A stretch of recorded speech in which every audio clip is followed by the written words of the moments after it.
It's the first frame of the first movie that was ever a full, every frame minted film. So I think there is some sort of historical value. It's just a little bit cool to potentially own that frame. Welcome to Fintech Confidential, bringing you the people, tech, and companies that change how you pay and get paid. Hey, Ted Huff here from Fintech Confidential. Are you struggling with payment technologies and feeling left behind in the digital commerce revolution? No worries. Let me introduce you to MPC 2023, the premier event for payments leaders. This is your chance to shake hands and rub shoulders with the world's top experts in payments, loyalty, blockchain, digital currencies, cybersecurity, consumer privacy, and other emerging fintech solutions, connecting you directly with the future of commerce. And if you haven't already, mark your calendars for August 23rd through the 25th and join me and Fintech Confidential at the Westin Atlanta Perimeter North. Now, here's the best part. When you sign up for Fintech Confidential notifications, you will receive a discount up to 100% off. Yeah, you heard it right. Up to 100% off. So what are you waiting for? Sign up now at www.fintechconfidential.com/notifications. Don't let the future of commerce pass you by and join me at MPC in Atlanta from August 23rd through the 25th, where it's all about the movement of money.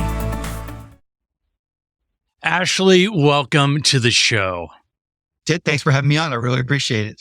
So for those who don't know, Ashley owns ASM Media, which is a multimedia production company, and has most recently decided to jump into the NFT space with one of their feature films that they just released not too long ago. And we'll dive into that a little bit deeper, but they really focus on the art side of the house, which I love, and it's near and dear to my heart. And with fintech rapidly evolving and the industry being so different, we're starting to push boundaries on one area being the NFTs or non-fungible tokens. And Ashley has a unique way that he has introduced this into his film. And we're going to see a lot of these things happen in our day-to-day lives, and it just continues to expand. And it really isn't about just financial platforms anymore. Ashley, I want to jump in and just kind of give everybody a little bit of a flavor of how a writer, producer gets into the NFT side. And, I typically call it the falling into fintech. How did you fall into NFTs? I have young kids. They were probably around 9, 10, 11 at the time. They downloaded TikTok. And so I was like, I need to download it as well. Lo and behold, the algorithm starts giving me a whole bunch of NFT and crypto content. And I was sort of familiar with it before, but that was definitely the thing that sort of kicked it off for me, Todd. So can you tell me about your overarching experience with NFTs to this point? So literally zero experience. I mean, as a filmmaker, it's something that I started to hear about. I run my own podcast at sellingyourscreenplay.com, and I started to see some films come through my desk where the producers had created a bunch of artwork for the film, but it was all done before the film was created. Those were coming across my desk, and some of them were succeeding. They were raising money. Again, this was sort of in the bubble of the NFT space, but that was sort of how I started to first really interact with NFTs in the film world and see what NFTs were actually doing for the film producers. I can imagine that some of these filmmakers or screenwriters are very artistic and they're very particular about the types of things that they want to put out in the marketplace. How did you see that? And what's your perspective on being very strict on the stuff that goes out there? I think as a screenwriter, you have to get used to the fact that nothing you write is particularly cherished by anybody other than yourself. We as screenwriters go into these things that things are not precious. I mean, the way Hollywood works is, and this is all businesses, the people that control the money control the power. the producer is the one that raises the money, and the producer is the one that has the last say on these things. I see this. I've listened to screenwriting podcasts and talked to other screenwriters. We're always very annoyed that they change our script or they release something that we don't think is quite in line with it. But unfortunately, that's the nature of the business. Films are very expensive to produce. And unless you're the one that's going to raise the money, then you're not going to be the one that makes a lot of these creative choices. So I doubt that the screenwriters had any say whatsoever in what was released. So when you start looking, you have ICOs, you have NFTs. There are a number of other different routes that people have gone to raise money. How did you become interested in incorporating them into the rideshare killer project? I think for me, what I tried to do was put myself in the shoes of a film fan. I mean, as a filmmaker, I got into filmmaking because I'm a film fan. I love movies. So that's really what I started to think about was, so what would I like as a film fan? And for me, I grew up in the 80s. Star Wars was a really impactful movie on my life as a kid. We loved to go and get these Star Wars cards, collect them, trade them with our friends at school. And so that's sort of the moment when I was thinking back to my own childhood. I still have this it's a little box just still sitting on my shelf box from first grade of these Star Wars cards. And every now and then I will look through them. And that's what I think is cool for film fans. It's these frames from the movies. You can relive the films. You could trade them with your friends. So that was really sort of the moment for me was, what does a film fan want? Are they going to be interested in artwork created to help raise money for the film? Maybe there might be some interest in that stuff. But I think as a film fan, we want moments from the film so that we can share them with our friends, relive those moments, trade them with our friends. To me, that's the value. So diving in a little bit over into the technical side of the house, not dealing with NFTs a lot, learning about them, coming in, but with an engineering focus, what challenges or obstacles have you encountered in the entire process of incorporating these NFTs into your project? And how did you overcome them? So my background, I've worked professionally as a lab developer, but it's definitely very Web 2.0 is what that is. It's not Web 3.0. I mean, because I had that development background, I'm the one that actually sat down and actually figured out how to mint all of these.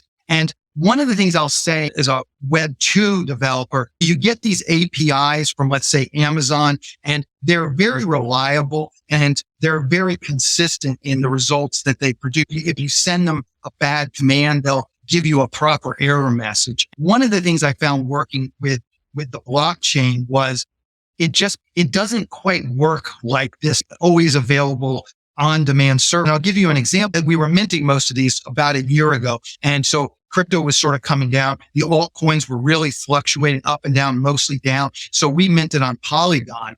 And I think when we started, it was $1.40. It went all the way down to about 35 cents over these 4 months. So it's going up and down, mostly down. I could tell the days we were trying to mint where there was a lot of, uncertainty, price instability, we wouldn't even get error messages back. Now we're doing it in a real cumbersome way through a web or a browser interface on Rarible.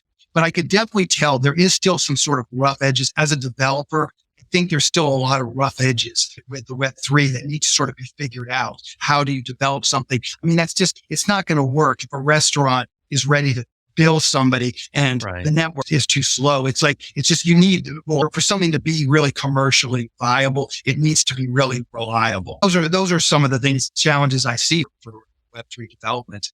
When you're running into these issues of network availability, lack of response, how did you overcome them? How did you work through that? I mean, being engineering focused and developer, how did you work yourself through that? Because it's not finite, like you talked about, right? Like if you're using AWS, very, very specific. How did you work through that ambiguity? I guess at the end of the day, you do it the same way you would do it with an unreliable API. And essentially, you just have to build more and more error catching on your program side. So if it doesn't give a response in 3 minutes, it just starts a new loop and tries again. If it doesn't catch it after, 3-minute intervals, it just pauses for a while and maybe sends a text message to me saying, hey, the minter is stuck. So you just have to build a lot of error catching on your side to go through all of these different eventual possibilities with the network and different errors. I mean, they do give you some errors, but they're not always reliable. And a lot of times, as I said, it just never came back and never told you whether it minted it or didn't mint it. You kind of just didn't know. And when you're doing this in an automated system, again, it's just a matter of just looping through until you get a consistent message. Yeah, that was one of the things at the end of the project. We had to go back and delete all the duplicates. There were definitely some duplicate minute frames because it couldn't tell whether it minted it. So it just went and minted it again. And then we just had to go back and again, programmatically, you can go back through the blockchain and figure out which were the ones that were double minted and delete those, and just burn those out. So you mentioned something that kind of comes into a lot of people's brains when people think, those who aren't around it, that haven't done a lot of education, in their minds, an NFT is a JPEG that somebody paid money for. How, you mentioned duplicates. How do you ensure the authenticity and the uniqueness of each of your NFTs? I think you can just go on Polyscan and you can start to dig into the actual blockchain and you can see. I'm really not sure, as I haven't done a lot of digging into that. I can't remember now exactly how we did it, but there is an API that Rarible offers, and you can go through a specific collection. And we just programmatically went through the collection and then checked reference to see which frames were duplicates. And then we just went and actually, I think manually burned them. I might have automated that process, but there wasn't a ton of duplicates. So we might have just, but that's really the bottom line. We programmatically went through it. And I hope some of your listeners will potentially do that. Go through Polyscan and send me an email, info@sellingyourscreenplay.com. If you find a duplicate, do send me an email. It's quite possible that we might miss one or two duplicates here. I don't think so, because as I said, it was done programmatically, and the API from Rarible, it is an API and it is fairly robust and reliable. And so you can go in and this, because you're not actually interacting with you're not minting through this API. You're just scanning, you're just viewing the actual blockchain, this API. Can I say that as 100%? I swear on my life that there's none that have been minted twice. But to be perfectly honest with you, I sort of thought if there's one or two or three frames that got minted twice and they're out there for sale, that's kind of like the secret, it's like a little secret Easter egg for somebody to go and collect. They have the only 3 frames that got minted twice. It seems to be different, and because I haven't seen this happen a lot, in NFT projects, is that you have a feature-length film that every single frame has been minted as an NFT. Just help us out. Like, how many frames is that, and why all of the frames?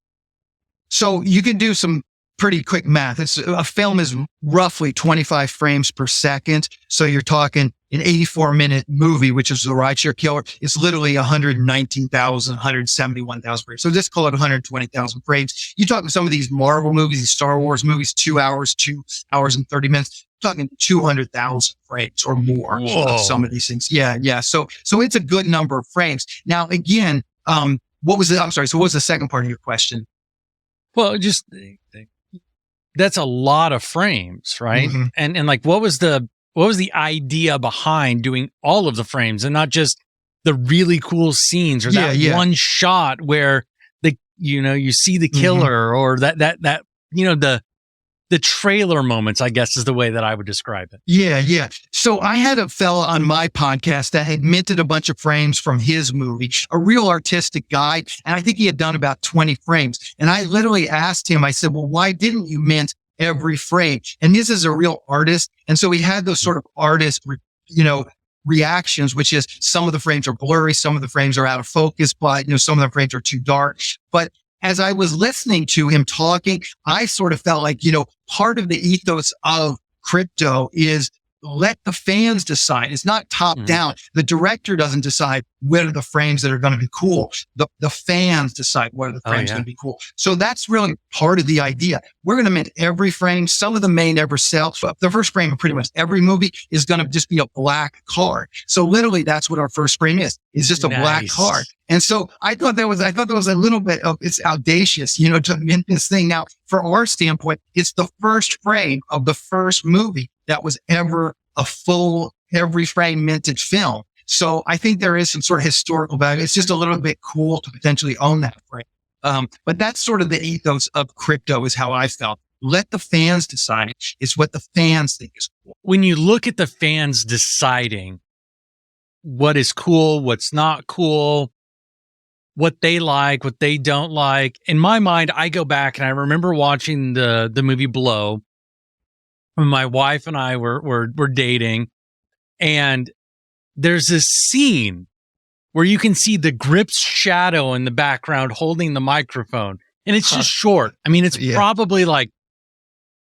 probably 10 or 15 frames. Mm-hmm. I mean, it's super short. So like, if you don't have an eye for like weird things in movies, mm-hmm. in films, it's like you wouldn't catch it. And so in my mind, as we're talking about this, I'm sitting here thinking, how neat would it be to have those frames when the person that is there that isn't supposed to be there is that uniqueness. To me, that's unique. And other people's, and I can imagine the director going, oh my God, that is so embarrassing. Like, exactly. But so I totally agree with you.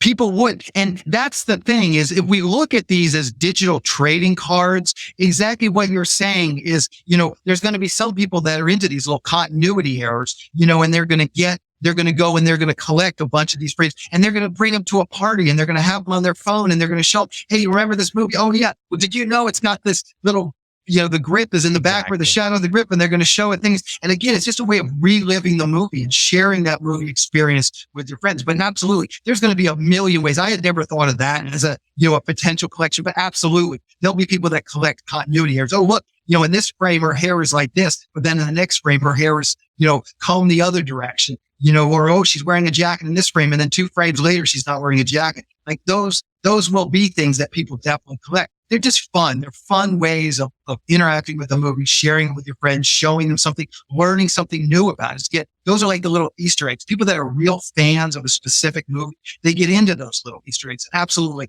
The director would never want those frames released, but for sure the fans would want them released. So in what ways do you see the whole idea of NFTs enhancing the viewer experience and creating new forms of engagement with the content and new distribution of the content as you incorporate these functionalities of NFTs into the project?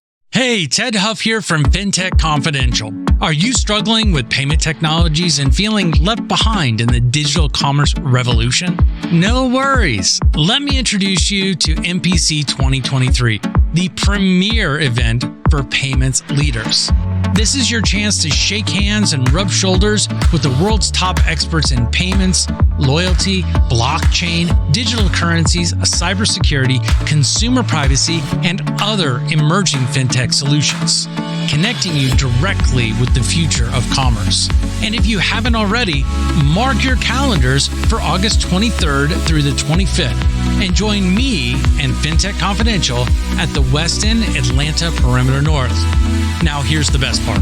When you sign up for Fintech Confidential notifications, you will receive a discount up to 100% off. Yeah, you heard it right. Up to 100% off. So what are you waiting for?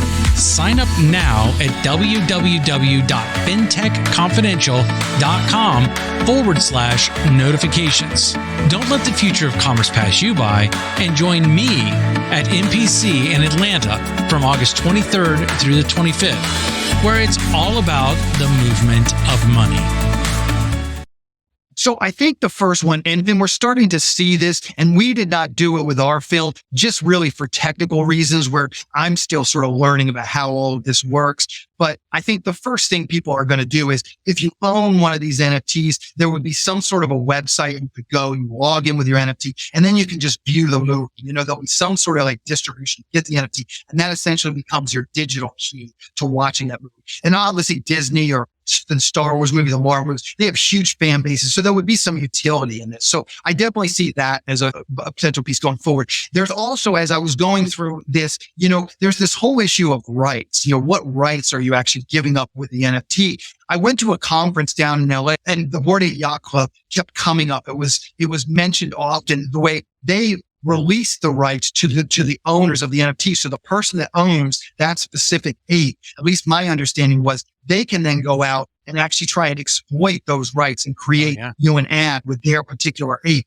And so I do think there's a potential, especially maybe not for Disney. I mean, Disney is so, they really like to keep control of every little bit of their IP. But, for somebody like myself, an independent filmmaker, I can see releasing some of these rights, so that people could make toys or t-shirts. It just becomes another way to sort of market your film. So often I'm wandering around Los Angeles and you see Dodger t-shirts or Lakers t-shirts. And I often think, what a great business model where the Dodgers are literally getting people to spend, $35 on a t-shirt to advertise their business. So I can see doing something like that with a film project where you create some sort of a NFT and you are allowed to then use the NFT you have. If you've got, the logo or a particular character, maybe you could mint that, or maybe you can print that on a t-shirt and actually commercially exploit it. So I think there's some potentials with that sort of stuff. Just, we're going to get into some rights, and I don't know exactly where all it's going to go, but I can definitely see some possibilities. People will get creative and come up with some sort of new ways to push these things. When you look at using NFTs in film projects, what do you see as the most exciting aspect when it comes to attribution and or inclusion of the entire team? Everything from the cast, the crew, the engineers, the audio engineers, the editors. The whole team. What are some of the potential ways you see these NFTs evolving the interaction and or inclusion of those teams? So I do think that we want to be real careful here. And as someone that's been in the film industry for many, many, many years, one of the things we want to be real careful about is not finding another way to exploit the cast and crew. And what I have seen feels like the other side, the exploitation side so far. And I'm not saying you couldn't come up with some very good ways of using things, but I'll give you an example. Over the last year, I've heard of some DAOs, some filmmaking DAOs. And there was a guy on TikTok pushing this one. And it goes to some of what you're saying, this idea of it being inclusive and giving more money to the cast and crew. Why does Tom Cruise get, $40 million and his makeup artist only gets $400 a day? Like, why is there that disparity? And the fact of the matter is there are some real reasons why there is that disparity. And the people that go into the film business, for the most part, they accept that hierarchy. And not only accept it, they kind of relish it. They like being close to fame and fortune. And they hope that one day they're the ones on the receiving end of all of that adulation. So I don't think that you're really solving a problem by creating a film DAO that is potentially going to give more money to the crew. I saw some of these DAOs coming up, and the way it felt to me was, because, let's be honest, these NFTs are not going to, for most independent films, these NFTs are not going to be worth any money. So I can see this happening, but I would hate for producers to go out to their cast and crew. Oh, look, this Marvel movie just sold these NFTs for $1,000 each. We're going to print NFTs, and I'm going to give you, 100 of these NFTs. So you're going to make like $50,000, but you're not going to get any upfront pay. And then they make the movie, they work for no upfront pay. They go to sell these NFTs, and there's no market. And so I just, again, as someone who's worked in independent film, mostly on the low end of the filmmaking business, we want to be real careful that this doesn't become just another way to offer deferred pay. And when you say deferred pay in the film business, that basically means you're never getting paid.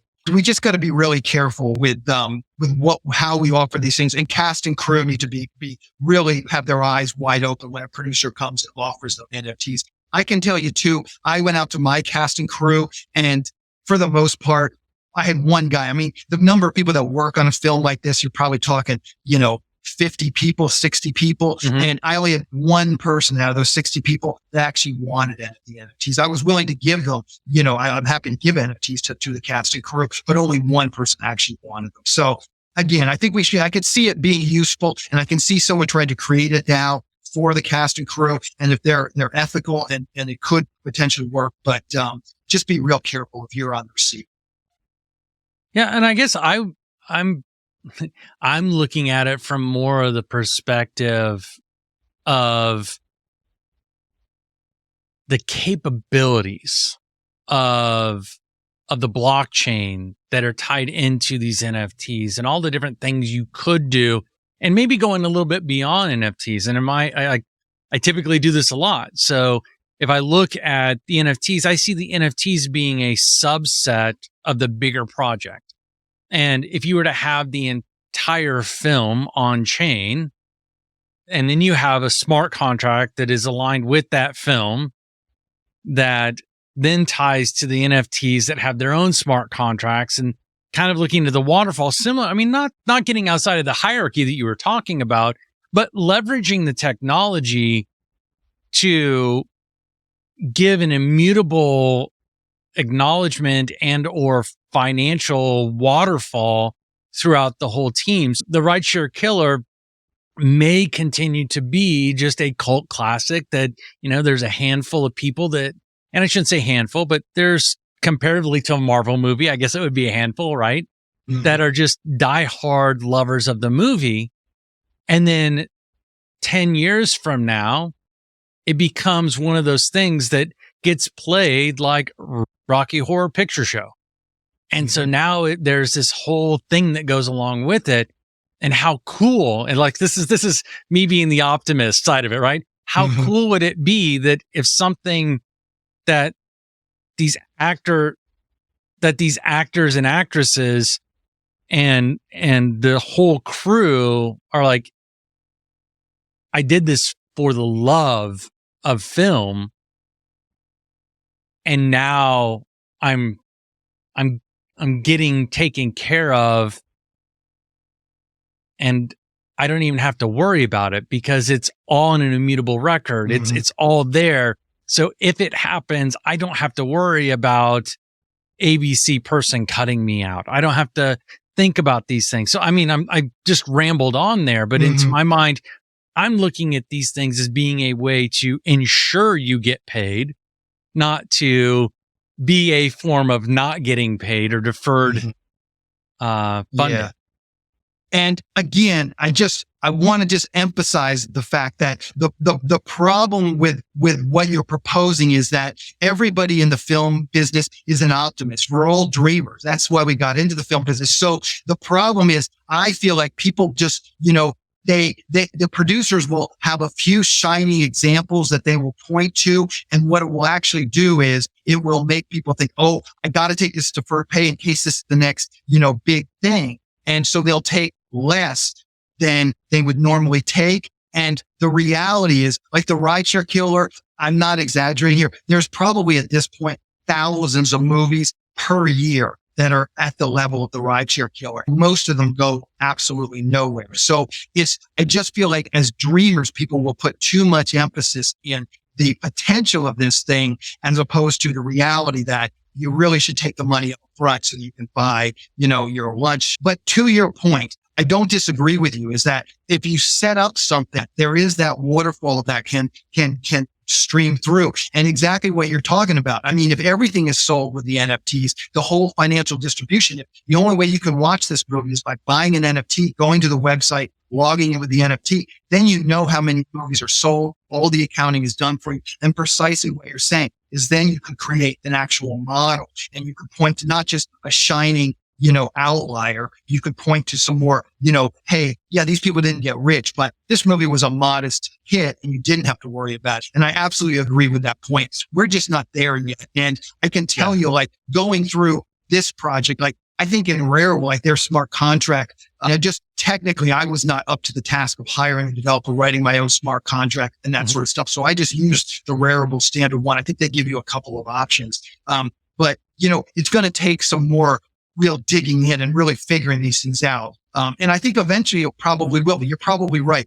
10 years, it'll be like, 20 years ago, there was no WordPress. So creating a blog was difficult to do. Now you just unpack WordPress. There'll probably be some of these DAOs or some of these, organizations that you can just kind of unroll, put your information in, and then create your own NFTs and your own website and everything else. And exactly what you're saying. You just get everybody's address, all the cast and crew. They give you your address, pop it in there. It goes in there and that just divides the money up. And it's not only good for the crew, it's good for the producers, assuming they're not shady. It's good for the producers because I can tell you as a low budget producer, the accounting is not nothing. And if you do this deferred pay, a lot of times what ends up happening is you're sending actors checks, $3.30, $1.15. And that just becomes a cumbersome accounting thing. And exactly what you're saying, all of these smart contracts could utterly eliminate a lot of that sort of stuff. We've talked about the technical aspects. We've talked about what it means from the artistic perspective. Mm-hmm. We've talked about what it means from the compensation perspective. What are some things that maybe we left out that maybe I didn't ask? I've been asked this just by fans and other people I've pitched this to, is the idea of making money. You hear so much sort of in the crypto versus are NFT securities, and you have people taking their very valuable NFTs and using them to gain leverage and to, this sort of stuff. My response to that is, I think that's the wrong direction. I really feel like we priced our NFTs at about $5. Now we did it again on Polygon, so it's Five-matic, so it's up and down a little bit, but we tried to price ours very affordably. So basically anybody could afford one of our frames. And obviously, if other films do this, some of the frames will be more valuable. Some of them will go up in value, just like baseball cards. But that's how I feel like we need to look at these things, more like baseball cards or trading cards. And yes, the rookie Jackie Robinson card, of course, is worth a lot of money. But, most baseball cards, they go up in value a little bit. But it's a cool hobby. It's a cool collectible that is accessible to everyone. And I really hope that, at least in the film space, if this does catch on, this idea of every frame minted does catch on, I hope people always remember that. It should be a cool collectible. It shouldn't be something where these things are worth millions of dollars and we're debating whether these are securities or not. I mean, come on, we shouldn't even be in the debate whether these things are securities or not. It's just a cool collectible, man. Don't overthink it. Yeah. And that's a good point you bring up, because I look at it, and if you look at Reddit, they launched their digital collectibles is what they're calling them digital collectibles. They're not calling them NFTs. But it's on a private chain. And so it sits outside of everything. And I think you're going to see some of those things happen. Unfortunately, it gets too far outside of the perspective of the idea of being decentralized. And so now it's not portable. You can't move it. You can't use it. You can't share it. You can't do anything outside of that particular environment. And so this kind of rolls me into the next question that I have is, how are you looking to leverage the NFTs to market the film, and how are you distributing them, and what kind of strategies are you thinking about to move this idea of leveraging NFTs as a fan favorite collectible? And this is going to be very meta, but you're literally a part of it. Part of the answer to your question is trying to get out on crypto podcasts and just tell my story so that people will come and watch the movie, get involved. So that's one piece of it. It's just our marketing. We're using it as a cool marketing hook to try and just get some publicity for our movie. In addition to being, the first film to do it, we feel like that's part of our cool marketing hook. The other piece to that is I'm also on the lookout, as I live in Hollywood, I know a lot of producers, I know a lot of film people. I'm on the lookout for a film that's maybe a little bit more, a lot more famous than mine. So if I could find the producers that own the rights to something like the Friday the 13th franchise, and I could go to them and say, listen, let's mint all of those frames. That would have enough of PR boost because there's so many Friday the 13th fans out there. So I think that's one of the next pieces I'm going to try and work on is find a film with a real cult following, mint all of those frames into NFTs, and just see if I can't get a little more PR. The issue we're having with the Rideshare Killer is this is a new movie. It's the first one of a series, hopefully. And so we just haven't built that fan base. But this is part of what we're doing. We're just trying to do something novel, do something cool, do something that people will talk about so that then people can go to Tubi TV and just watch our movie for free. You have to watch ads, but it is available for free on Tubi TV for anyone to check out. And so this is sort of part of it. It's all sort of circular just to drive people back to the movie and create a cool thing that people can talk about. If the audience goes and watches Rideshare Killer, and I'm going to drop all the links, everything in here. So if you want to know more about Ashley, if you want to know more about the film, you want to know more about these projects, we're going to have all the links down in the description and show notes. So don't worry, we'll be able to get you guys there. But, they're watching the movie and they want to buy an NFT, or they want to participate and have a piece of this history, because this really is a piece of history. How do they do that? Like, what's your suggestion for them? Sure. So we set up a nice little website, theridesharekiller.com/NFTs, and that has a little app on it. So you can scroll through, you can literally just put in a frame number. Right. So if you're watching the movie, just press pause on the movie. You'll see roughly what frame you're at or how many minutes into you're at. And then you just go to our website, theridesharekiller.com/NFTs, and you can put in a frame number, and you can just bring it up and click on it. They're all available on Rarible.com. As I said, we minted on the Polygon blockchain. So you just go through that and find the frame you want, click on it, and it'll take you over to Rarible, and you just buy it through Rarible. So yeah, right there, what you're looking at. Yeah, you can search by scene. So if you just have a particular scene you like, you can find it that way, or you can search by a particular frame ID or time code. And we've even added the search by scene at the bottom of that. There's also a search by actor. We've added a couple of actors in there too that had fan bases that specifically wanted some frames of those actors.